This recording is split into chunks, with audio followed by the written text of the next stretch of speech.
Hello guys. So ito yung trending ngayon guys. Motorcycle helmet. Pang rider talaga to. Pwede ring construction worker. Sa mga welder dyan. Welder.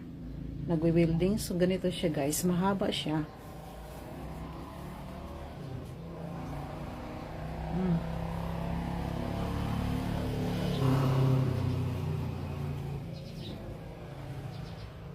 Ganda. 'Di ba?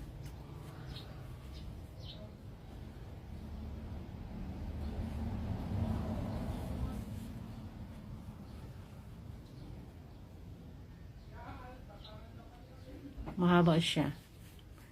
Tamang-tama sa mga ano. Tamang-tama kasi maalikabok ang daanan. So ito maganda siya. Dust protection siya.